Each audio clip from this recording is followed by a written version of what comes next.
या माता पिता के कामों में हाथ बटाएंगे, और तीसरा क्या करेंगे? खेलेंगे।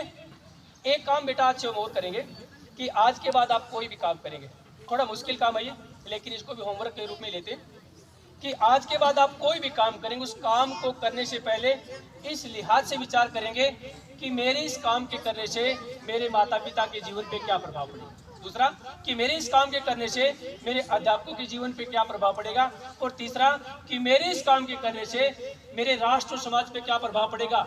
अगर इन तीनों चीजों के ऊपर आपके किए हुए कार्य का अगर सकारात्मक प्रभाव जाता है तो कार्य करना सार्थक है, और किसी एक के ऊपर भी आपके किए हुए कार्य का अगर नकारात्मक प्रभाव जाता है तो कार्य करना निरर्थक है। एक और खराब बात कहता हूं कि आज से आप कोई भी काम करें, उसको माता पिता को भी छोड़ो, राष्ट्र और समाज को भी छोड़ो, हमें मानो टीचर को भी छोड़ो, कम से कम बेटा इतने स्वार्थी आज से बन जाइए कि आप कोई भी काम करें, उस काम को करने से पहले इस लिहाज से विचार कर लेंगे कि इस काम के करने से कहीं मेरा व्यक्तिगत जीवन तो जोखिम में नहीं जा रहा है। कर पाएंगे बेटा?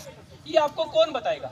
क्योंकि टीचर आपके साथ नहीं रहेंगे, हर बार माता पिता आपके साथ नहीं रहेंगे, ये बेटा आपकी अंतरात्मा बताएगी। आप किसी को पानी पिलाओ, आप भूल जाएंगे मैंने किसको पानी पिलाया था, लेकिन अगर हम कुछ गलत कर रहे होते हैं तो अंदर से आवाज आती है कि समथिंग वेंट रॉन्ग, तो बेटा उसकी आवाज को बस अनसुना न करें, उसकी आवाज सुनने लग जाएंगे। मैंने बेटा मेरी बात समाप्त कर दी। अब कोई बच्चा तालियां नहीं बजाएगा। पता है तुम्हें तालियां क्यों बजाते हैं?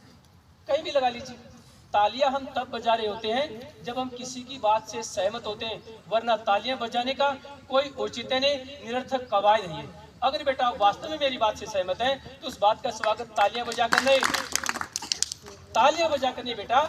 आपके जीवन में ये परिवर्तन आना चाहिए कि माता पिता के चरण स्पर्श करेंगे, हमेशा सच बोलेंगे, झूठ कभी नहीं बोलेंगे, चोरी नहीं करेंगे, और ये जो चीजें सुबह उठ के प्रतिदिन दिनचर्या को 4-5 बजे के आसपास शुरू कर लेंगे। अगर बेटा हम ऐसा कुछ कर पाएंगे तो आपकी तालियों की गड़गड़ाहट तब तक आएगी जब तक बेटा ये देश विकसित देश होके अग्रिम पंक्ति में देश नहीं आ जाएगा। पूरे विद्यालय परिवार का बहुत बहुत आभार। नमस्ते।